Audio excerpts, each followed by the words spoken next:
간호사의 발자국 소리가 들렸을 때 저는 이 세상에서 가장 놀란 사람이었을 겁니다. 딸깍, 딸깍, 딸깍. 23년 만에 처음 듣는 소리였거든요. 68년을 살면서 이런 기적이 있을 줄 누가 알았겠어요. 그 순간 제 온몸에 전기가 흐르는 것 같았어요. 손끝부터 발끝까지 모든 신경이 깨어나는 느낌이었죠. 23년 전, 그 끔찍한 교통사고가 남편 박영식의 목숨과 제 청력을 동시에 앗아갔을 때 세상은 한순간에 무성영화가 되었어요. 덤프트럭이 우리를 들이받던 그 순간의 마지막 소리가 경적 소리였거든요. 빵빵빵. 그리고 쾅. 그 다음은 완전한 침묵이었어요. 그 후 23년은 벙어리 시어머니, 듣지 못하는 과부로서 견뎌낸 세월이었어요. 아들 민호의 결혼식에서도, 손주들 준서와 지수가 태어났을 때도, 첫걸음을 뗄 때도 오직 눈으로만 봤죠. 그 아이들의 웃음소리, 울음소리, 옹알이를 한 번도 들어본 적이 없었어요. 병실에서 깨어났을 때 제 몸은 이상했어요. 수술용 가운의 거친 천이 피부에 닿는 감촉, 손등에 꽂힌 링거 바늘의 차가운 통증, 머리를 감싼 붕대의 무게까지 모든 감각이 생생했는데 특히 소리가 그랬어요. 간호사가 커튼을 젖히며 다가왔어요. 30대 초반으로 보이는 여자였는데 하얀 간호복에서 나는 소독약 냄새까지 맡을 수 있었어요. 세상이 다시 살아나고 있었거든요. 18번 침상 환자분, 깨셨네요. 간호사의 목소리가 선명하게 들렸어요. 23년 동안 듣지 못했던 인간의 목소리였어요. 68세, 늦은 나이에 마지막 희망을 걸고 받은 수술이었어요. 성공률 30%라는 실험적인 수술이었죠. 며느리 수연과 아들이 엄마, 무슨 부귀영화를 누리려고 그 나이에 도박을 하세요? 라며 반대했지만 저는 전 재산 2억 원을 걸고 이재욱 박사의 수술대에 누웠거든요. 그때 생각이 났어요. 남편과 마지막으로 나눈 대화가 영자야, 저기 보라색 국화꽃 예쁘다. 하나 사갈까? 그때 제가 뭐라고 대답했더라. 아마 그래, 예쁜 애라고 했을 거예요. 평범한 대답이었겠죠. 마지막 말이 될 줄 몰랐으니까요. 의사 선생님께 연락드릴게요. 간호사가 휴대폰을 꺼냈어요. 삑삑삑. 버튼 누르는 소리까지 들렸어요. 이런 사소한 소리까지 이렇게 선명할 줄이야. 창밖에서는 자동차들이 지나다니고 있었어요. 붕, 윙윙, 기익. 모든 소리가 제게는 신세계였어요.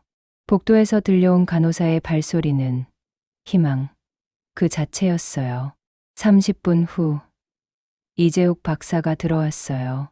검은 테 안경을 쓴 50대 중반 남자였는데 흰 가운 주머니에는 펜 몇 자루가 꽂혀 있었어요. 어르신, 안녕하세요. 제 목소리 들리시나요? 저는 조심스럽게 고개를 끄덕였어요. 입술이 바짝 말라 있었거든요. 정말요? 손가락 몇 개인지 말해보세요. 의사가 손가락 3개를 들어 보였어요. 3개요. 제 입에서 소리가 나왔어요. 23년 만에 제가 한 첫말이었어요. 목소리가 갈라져 있었지만 분명한 말이었죠. 가슴이 벅차올랐어요. 이재욱 박사의 얼굴이 환해졌어요. 놀랍습니다. 완전한 성공이에요. 아니, 그 이상입니다. 의사가 차트를 보며 계속 말했어요. 정상보다 더 예민한 청력을 갖게 되신 것 같아요. 23년간 사용하지 않던 청신경이 갑자기 활성화되면서 과민 반응을 보이는 거죠. 보통은 부분적인 회복도 기적이거든요. 정말 그랬어요. 저는 귀를 기울여 봤어요. 복도의 발걸음, 옆 병실 텔레비전 소리, 멀리서 들리는 자동차 경적, 에어컨 돌아가는 소리까지 모든 소리가 생생하게 들렸어요. 소리 없는 세월을 보상받듯 정상보다 더 예민한 청력을 갖게 된 거죠. 가족분이 오고 계실 거예요. 그때 병실 문이 열렸어요. 며느리 최수연이었어요. 손에 과일 바구니를 들고 있더군요. 사과, 배, 오렌지가 예쁘게 담겨 있었어요. 어머님, 수연이가 입 모양을 과장되게 벌리며 천천히 말했어요. 여전히 절 벙어리로 생각하고 있었거든요. 어머님, 이제 저희 집에서 편히 요양하세요. 제가 잘 보살펴 드릴게요. 그런데 이상한 일이 일어났어요. 수연이의 입 모양은 친절했지만 귀로 들리는 목소리는 전혀 달랐어요. 겉으로 보이는 친절과는 달리 피로와 의무감으로 가득 차 있었거든요. 저는 그 미세한 톤의 차이를 놓치지 않았어요. 저는 평소처럼 고개를 끄덕이며 미소를 지었어요. 아직은 비밀로 해야 했거든요. 수술이 어떠셨어요? 수연이가 의사에게 물었어요. 부분적으로는 효과가 있을 것 같습니다. 하지만 완전한 회복은 의사 선생님이 저를 흘끔 쳐다보며 말을 흐렸어요. 저는 조용히 고개를 끄덕였어요. 의사도 제 뜻을 알아차린 것 같았거든요. 그렇군요. 그래도 조금이라도 나아지시면 다행이죠. 수연이의 목소리에 이상하게도 안도감이 섞여 있었어요. 제가 완전히 회복되지 않았다는 말에 오히려 안심하는 것 같았어요. 그 순간 깨달았어요. 제가 완전히 회복되는 것을, 그들이 원하지 않는다는 것을. 수연이가 사과를 깎기 시작했어요. 칼이 사과 껍질을 벗기는 소리, 사각사각. 이런 소리도 이렇게 선명할 줄이야. 어머님, 드세요. 수연이가 사과 조각을 제 입에 넣어줬어요. 달콤했어요. 23년 만에 처음 먹는 사과 맛 같았어요. 그런데 이상했어요. 수연이의 표정이 친절하게 웃고 있지만 눈이 웃고 있지 않았거든요. 민호는 회사 일 때문에 못 왔어요. 내일 오겠다고 하네요. 수연이가 말하며 핸드폰을 꺼내 누군가에게 문자를 보냈어요. 아마 민호에게 보내는 거겠죠. 부르르르. 금세 답장이 왔어요. 수연이가 화면을 보는 순간 표정이 미세하게 굳어지는 걸 저는 놓치지 않았어요. 이제 가족에게 가장 놀라운 선물을 줄 차례였어요. 하지만 과연 그들이 원하는 선물일까요? 그 순간 저는 결심했어요. 아직은 때가 아니라고. 23년 동안 벙어리 시어머니로 살았던 제가 이제 세상에서 가장 예리한 감시자가 될 차례였어요. 이제 벙어리 시어머니의 가면을 고쳐 쓰고 조용히 지켜볼 시간이었어요. 세상의 소리가 다시 선명해진 만큼 사람의 마음 소리도 듣고 싶었거든요. 퇴원하는 날 수연이가 절 맞으러 왔을 때 저는 이미 결심을 굳혔어요. 수연이는 입 모양을 과장되게 벌리며 말했어요. 어머님, 이제 저희 집에서 편히 요양하세요. 제가 잘 보살펴 드릴게요. 그 입 모양은 여전히 어색했지만 귀로 들리는 수연이의 목소리는 겉으로 보이는 친절과는 달리 피로와 의무감으로 가득 차 있었어요. 저는 그 미세한 톤의 차이를 놓치지 않았어요. 병원에서 집까지 가는 택시 안에서도 수연이의 한숨 소리가 들렸어요. 작은 한숨이었지만 제 귀에는 선명하게 들렸거든요. 아들 민호네 집은 신도시의 중형 아파트였어요. 10층짜리 건물들이 네모 반듯하게 늘어서 있었죠. 엘리베이터에서 나는 삐 소리, 현관문이 열리는 삐삐삐 소리까지 모든 게 제게는 새로웠어요. 아파트 단지 안쪽으로 들어가니 아이들이 뛰어다니는 소리, 자전거 바퀴 굴러가는 소리, 어디선가 나오는 요리하는 냄새까지 23년 동안 놓쳤던 일상의 소리들이 홍수처럼 밀려왔어요. 어머님, 여기가 어머님 방이에요. 수연이가 안쪽 작은 방을 가리켰어요. 침대 하나, 작은 옷장, 공부상이 전부인 방이었어요. 창문 밖으로는 다른 아파트 동이 보였고 빨래가 널려 있는 베란다들이 보였어요. 짐을 풀면서 저는 이상한 감정에 휩싸였어요. 23년 동안 모아둔 옷가지들, 남편 사진이 든 액자, 통장 몇 개, 별것 없는 살림이었는데도 이 낯선 집에 있으니 왠지 위축되더군요. 방에 혼자 있을 때면 모든 소리가 증폭되어 들렸어요. 냉장고의 웅웅거리는 소리, 이웃집에서 들리는 텔레비전 소리, 2층에서 뛰어다니는 아이들의 발소리, 화장실에서 물 내리는 소리, 그리고 무엇보다 제 심장이 뛰는 소리. 설렘과 불안이 뒤섞여 있었어요. 23년 만에 다시 들리기 시작한 세상의 소리들이 때로는 너무 시끄럽게 느껴지기도 했어요. 오후에 민호가 퇴근했어요.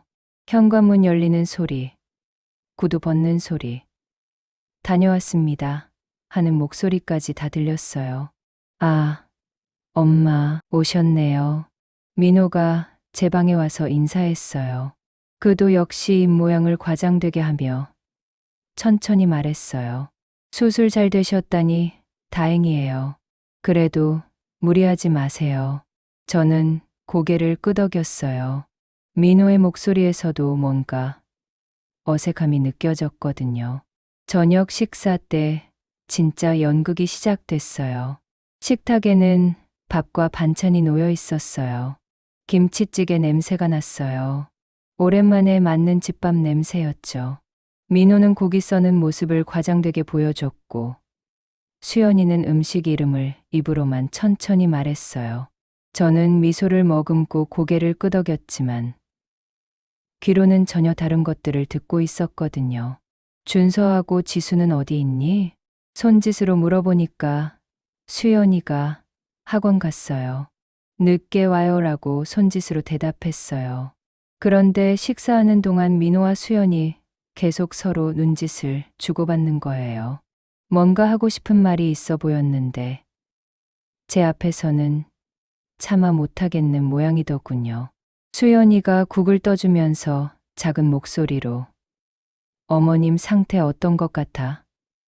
하고 민호에게 물었어요. 글쎄, 잘 모르겠어. 민호도 작게 대답했죠. 그들은 제가 못 듣는다고 생각하니까 조심스럽긴 하지만 가끔 이런 대화를 나눴어요. 밥을 다 먹고 제 방으로 돌아갔어요. 침대에 누워 천장을 봤어요. 형광등이 희미하게 윙윙거렸어요. 그때부터 위층에서 소리가 들리기 시작했어요. 민호와 수연이의 안방에서 나는 소리들이었죠. 접시 닦는 소리, 옷장 문 여는 소리, 그리고 그 사이사이의 작은 속삭임들. 저는 조심스럽게 귀를 기울였어요. 정말 부분적으로만 나은 거지? 그렇다고 했잖아. 완전히 나은 게 아니라고. 다행이야. 완전히 나으면 더 복잡해졌을 텐데. 그들이 제가 완전히 회복되지 않아서 다행이라고 말하는 걸 듣는 순간 가슴이 서늘해졌어요. 그래도 조심해야 해. 혹시 모르잖아. 알겠어. 당분간은 조심하자. 저는 이불을 머리까지 덮고 들었어요.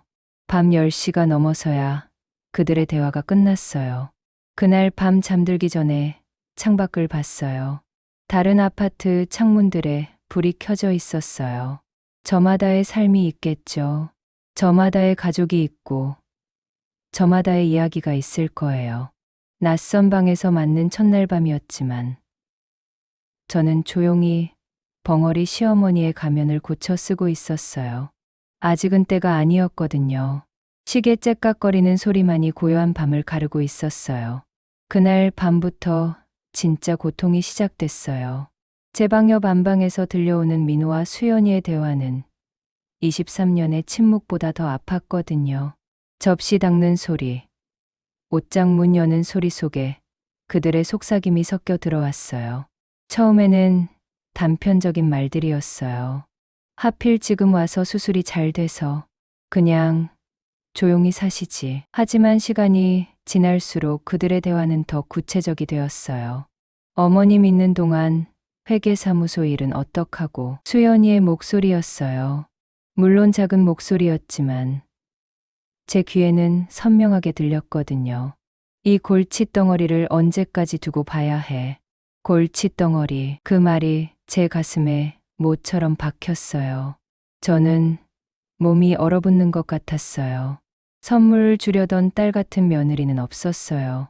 골칫덩이로 전락한 제 자리만 남아 있었거든요. 수십 년간 쌓았던 모성애와 시어머니로서의 정이 칼날처럼 박혔어요. 다음 날 밤에는 더 충격적인 대화가 들려왔어요. 엄마, 2억 원 가지고 있다며? 민호의 목소리였어요. 응, 수술만 안 했어도 4억인데. 그리고 강북에 집도 있고. 그거 우리가 써야 하는 거 아니야? 엄마 혼자 뭐 하려고.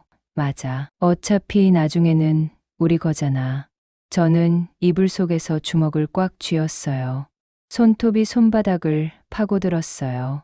제 2억 원을 노후 자금이 아닌 민호의 빚 갚을 돈으로 계산하고 있었어요.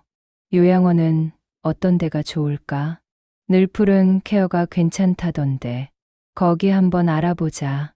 요양원, 그들은 벌써 절 요양원에 보낼 계획을 세우고 있었어요. 강북 집값이 얼마나 나올까? 부동산에서 시세 알아봤는데 한 5억 정도 된대. 와, 그럼 7억이네. 빚 다 갚고도 남겠다. 제 재산을 민호의 빚 갚을 돈으로 계산하고 있는 걸 들으니 가슴이 미어지는 것 같았어요. 그런데 엄마가 쉽게 내놓을까? 어차피 판단력이 흐려지면 우리가 후견인 되면 되지. 그것도 그렇네. 후견인 얘기까지 나오는 걸 듣고는 정말 충격을 받았어요. 며칠 후에는 더욱 구체적인 계획이 들려왔어요. 어머님 정신 상태 체크해봤어? 요새 좀 이상한 것 같아.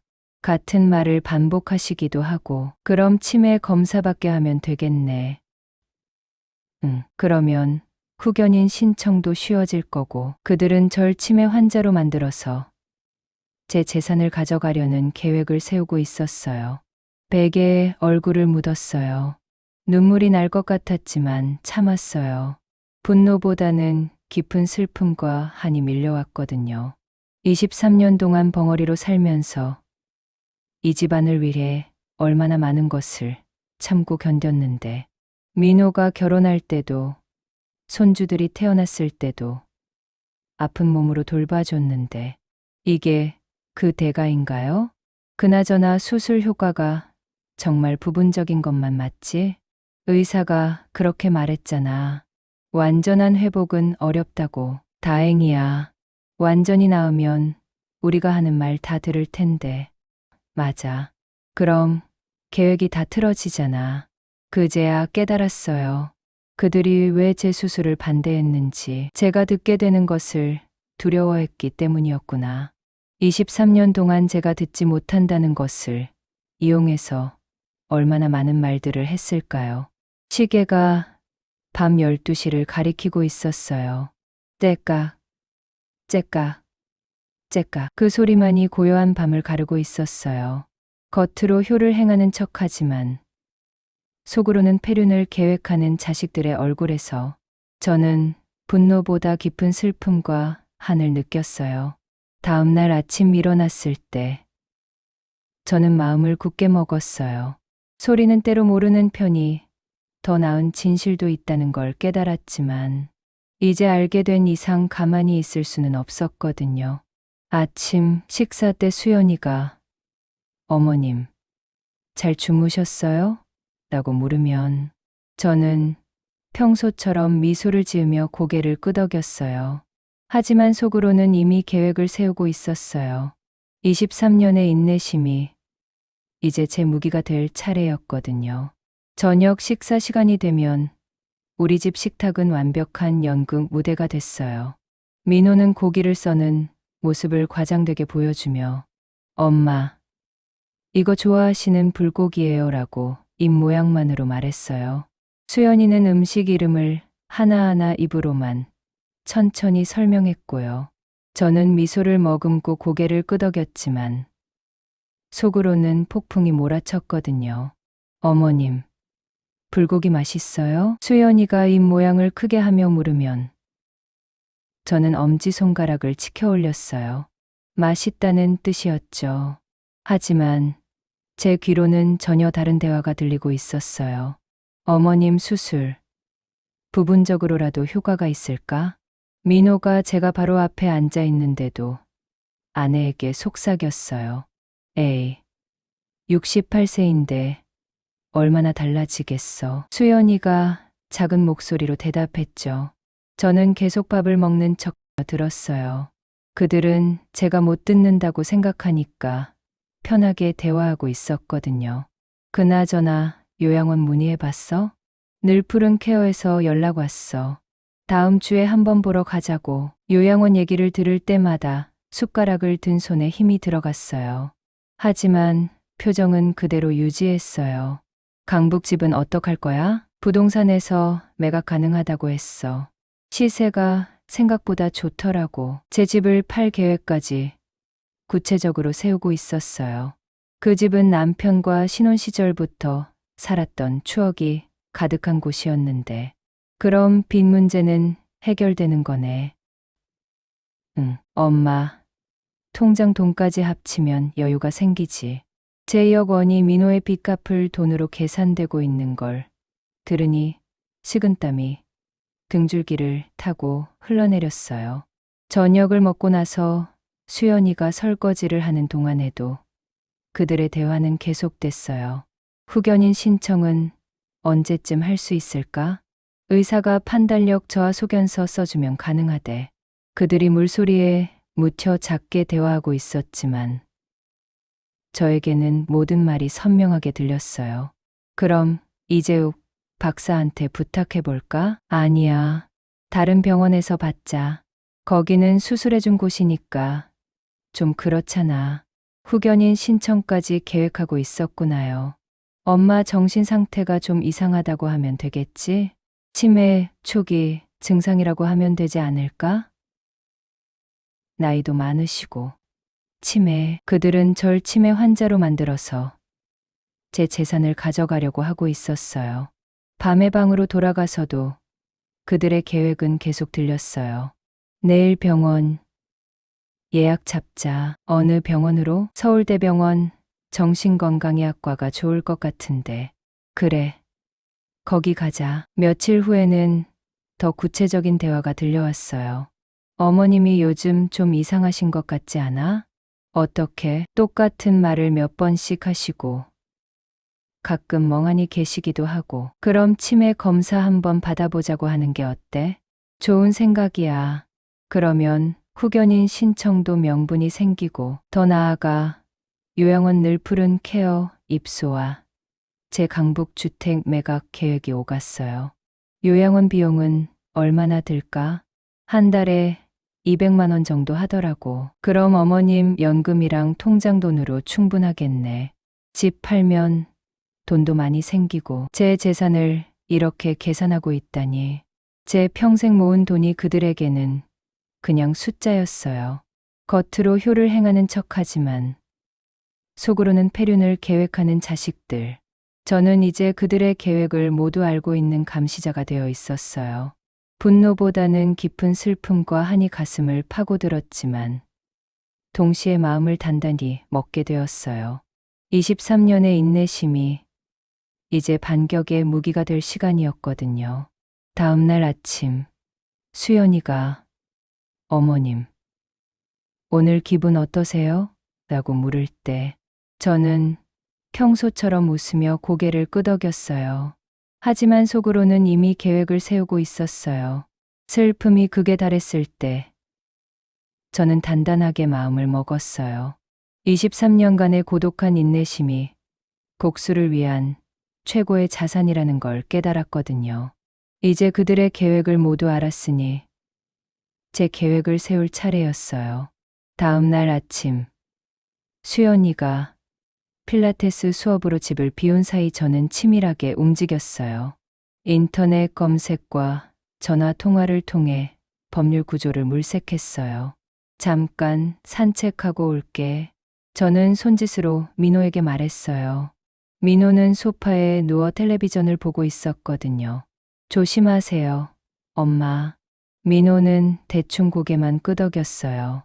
제가 듣지 못한다고 생각하니까 관심도 별로 없어 보였어요. 아파트 단지를 나와서 버스를 탔어요. 23년 만에 혼자 버스를 타는 거였어요. 모든 소리가 생생했어요. 엔진 소리, 사람들의 대화 소리, 정류장 안내 방송. 다음 정류장은 시청 앞입니다. 기계 음성까지 선명하게 들렸어요. 버스 안에서는 학생들이 시험 얘기를 하고 있었어요. 수학 진짜 어려웠어. 나도 3번 문제 못 풀겠더라. 이런 일상적인 대화들이 제게는 모두 신기했어요. 1시간 후, 저는 시내 법무법인 앞에 서 있었어요. 큰 건물이었는데 로비에는 많은 사람들이 오가고 있었어요. 안녕하세요. 정우진 변호사님 계신가요? 접수 직원이 놀란 눈으로 저를 봤어요. 나이 많은 할머니가 혼자 와서 변호사를 찾으니까 이해해야 하는 것 같았어요. 예약이 있으신지요? 긴급 상담입니다. 제가 도움이 필요해요. 30분을 기다린 후, 저는 정우진 변호사와 마주 앉았어요. 40대 초반의 차분한 인상의 남자였어요. 어떤 일로 오셨나요? 저는 천천히 제 사정을 설명했어요. 23년간의 청력 상실, 수술, 그리고 가족들의 계획을요. 후견인 신청을 막으려면 어떻게 해야 하나요? 정우진 변호사는 차근차근 설명해 줬어요. 먼저 어르신의 정신 상태가 정상임을 의학적으로 증명해야 합니다. 그리고 재산을 보호하는 법적 장치를 마련해야죠. 신탁 계좌를 만들어서 재산을 보호하고 어르신의 의사 능력을 입증할 수 있는 자료들을 준비해야 합니다. 변호사님이 자세히 설명해 주는 동안 저는 희망을 느꼈어요. 얼마나 시간이 걸릴까요? 일주일 정도면 기본적인 보호 장치는 마련할 수 있습니다. 저는 변호사 선임 계약서에 사인했어요. 68세에 처음 해보는 일이었지만 제 자신을 지키기 위해서였어요. 그 다음으로 찾은 곳은 사설탐정 사무소였어요. 황미나입니다. 30대 후반의 날카로운 인상의 여자였어요. 사무실은 작았지만 깔끔했어요. 가족의 대화를 녹음하고 싶어요. 증거로 남기려고요. 몰래 녹음 장치를 설치하는 건 불법이 될 수 있습니다. 제 집에서 제가 당하는 일을 녹음하는 것도 불법인가요? 황미나가 잠시 생각하더니 고개를 끄덕였어요. 자기 방에서 방어 목적으로 하는 것은 가능합니다. 그날 오후 저는 은행에 갔어요. 모든 계좌를 신탁으로 전환하고 싶습니다. 수협 직원이 놀란 눈으로 물었어요. 어르신, 갑자기 왜 이렇게 큰 결정을? 제 돈이니까 제가 결정하겠습니다. 가족분과 상의해 보시는 게 어떨까요? 가족 때문에 이런 결정을 하는 거예요. 직원은 더 이상 묻지 않았어요. 2억 원의 저금을 안전한 신탁 계좌로 옮겼어요. 그리고 강북의 주택도 법적 신탁으로 전환하는 절차를 밟았어요. 나이 들면 지켜야 할 게 많아져요. 근데 버려야 할 것도 많지요. 저는 직원에게 말했어요. 그 말을 하는 순간 오랫동안 미뤄왔던 제 존엄을 되찾은 기분이었어요. 집으로 돌아와서는 제 방에 작은 녹음 장치를 설치했어요. 이제 그들의 모든 대화를 기록할 수 있었거든요. 어머님, 어디 다녀오셨어요? 수연이가 물었어요. 저는 손짓으로 산책이라고 대답했어요. 오래 나가 계셨네요. 걱정했어요. 수연의 목소리에는 의심이 섞여 있었어요. 하지만 저는 평온한 표정으로 고개만 끄덕였어요. 그날 밤, 저는 처음으로 편안하게 잠들었어요. 이제 듣지 못하는 시어머니는 세상에서 가장 예리한 감시자가 되었거든요. 23년간의 인내심으로 쌓은 힘으로 간격을 시작할 준비가 끝났어요. 스스로를 위해 싸우는 과정은 늦은 나이에 다시 태어나는 일 같았어요.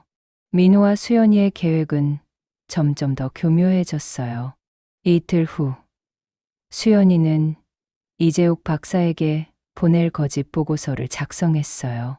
저는 제 방에서 그들의 대화를 녹음하며 들었거든요. 어머님이 노인성 우울증 증상을 보이고 있어요. 수연이가 종이에 뭔가를 적으며 말했어요. 재정 문제에 대한 혼란도 심하고요. 심한 고립감도 겪고 계시는 것 같아요. 민호가 거들었죠. 가끔 엉뚱한 말씀을 하시기도 하고 충격요법으로 정신적 혼란을 주면 후견인 청구가 더 쉬워진다던데 그것도 좋은 방법이네. 충격요법이라니. 저는 그들의 잔인함에 치를 떨었어요. 하지만 오히려 미끼를 던져주기로 했어요. 그들의 죄가 더 깊어지고 계획이 완벽하게 정리되어야 한 번에 무너뜨릴 수 있었거든요.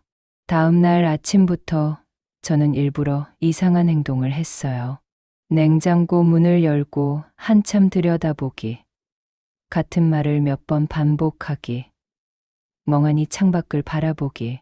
어머님, 괜찮으세요? 수연이가 걱정하는 척 물었어요. 저는 어리둥절한 표정을 지었어요. 여기가 어디지? 수연의 눈이 번쩍 뜨였어요. 어머님, 저희 집이에요. 기억 안 나세요? 아, 그렇구나. 저는 고개를 끄덕였어요. 그날 저녁, 그들의 대화는 더욱 구체적이 되었어요. 봤지? 어머님 상태가 점점 안 좋아지고 있어. 맞아. 이 정도면 치매 초기 진단 받을 수 있을 것 같은데. 내일 병원 가자. 서울대병원으로. 그래, 이제 때가 됐어. 저는 침묵을 지키며 그들이 파놓은 덫의 구덩이가 깊어지기를 기다렸어요. 일주일 후, 수연이는 더욱 대담해졌어요. 어머님, 이 서류에 사인 좀 해주세요. 후견인 동의서였어요. 저는 멍한 척하며 서류를 봤어요. 이게 뭐야? 어머님을 더 잘 돌보기 위한 서류예요. 그냥 사인만 해주세요.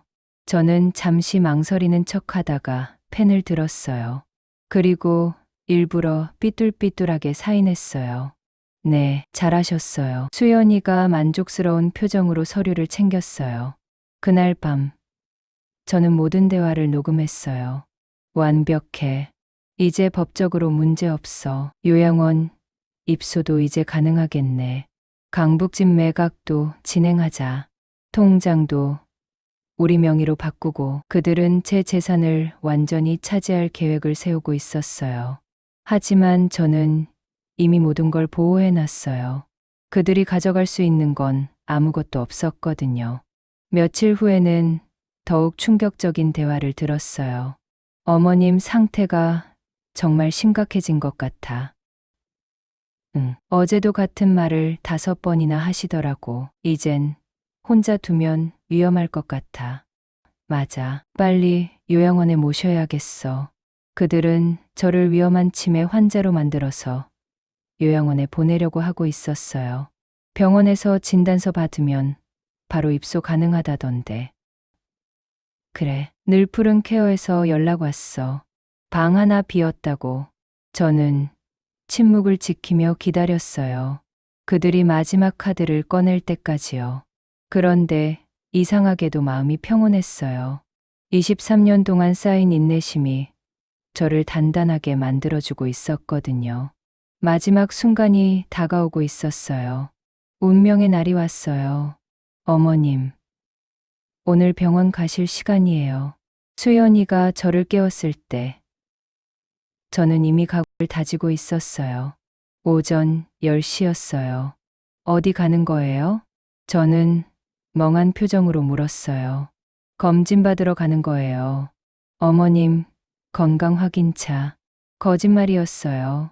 이재욱 박사의 진료실에 가서 제가 치매라는 거짓 진단을 받으려는 계획이었거든요. 차 안에서 민호와 수연이는 제가 못 듣는다고 생각하며 대화했어요. 잘할 수 있겠지? 당연하지. 연습 많이 했잖아. 어머님은 계속 멍한 척만 하면 돼. 저는 창밖을 보며 가만히 있었어요. 지나가는 풍경들이 선명했어요. 가로수, 신호등, 횡단보도를 건너는 사람들. 병원에 도착했어요. 이재욱 박사의 진료실 앞에서 수연이는 마지막으로 저에게 당부했어요. 어머님, 의사 선생님이 뭐 물어보시면 모른다고 하세요. 알겠죠? 저는 고개를 끄덕였어요. 진료실 문이 열렸어요. 이재욱 박사가 우리를 맞았어요. 어서 오세요. 어르신 상태는 어떠세요?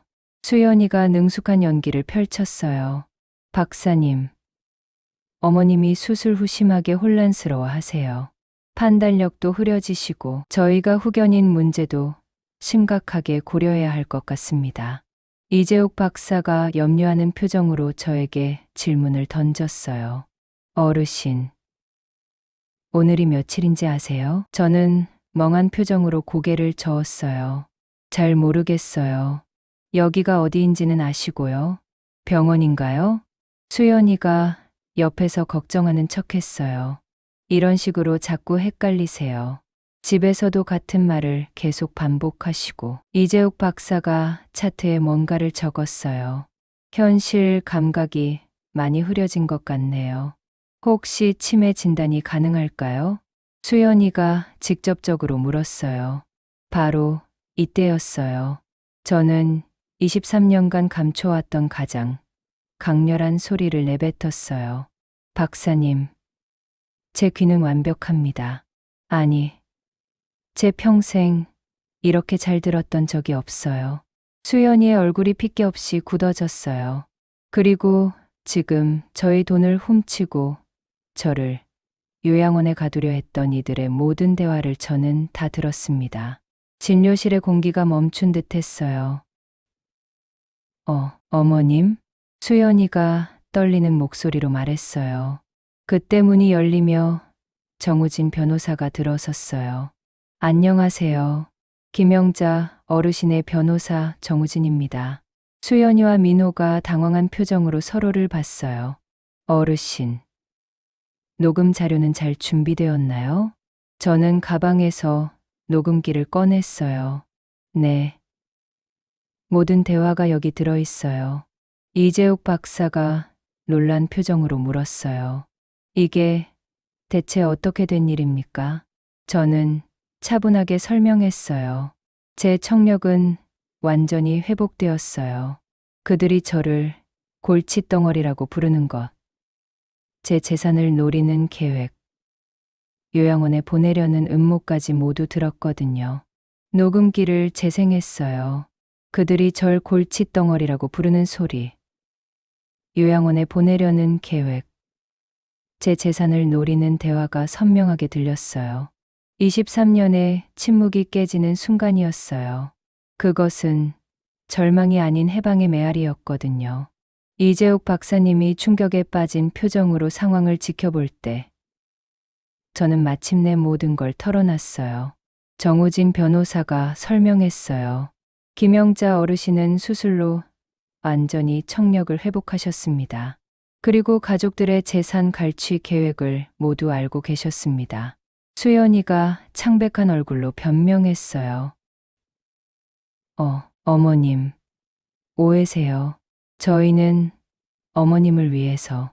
저는 굳은 얼굴로 수연이를 봤어요. 오해가 아니야. 녹음도 다 되어 있고 증거도 충분해.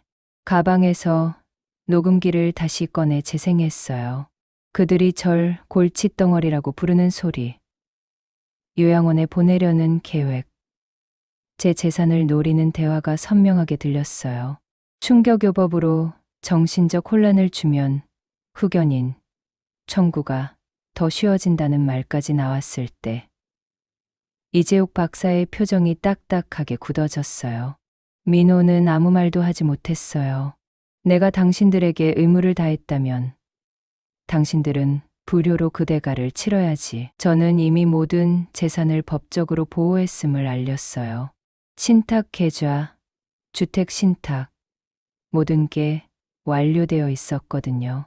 정우진 변호사가 서류 봉투를 꺼냈어요.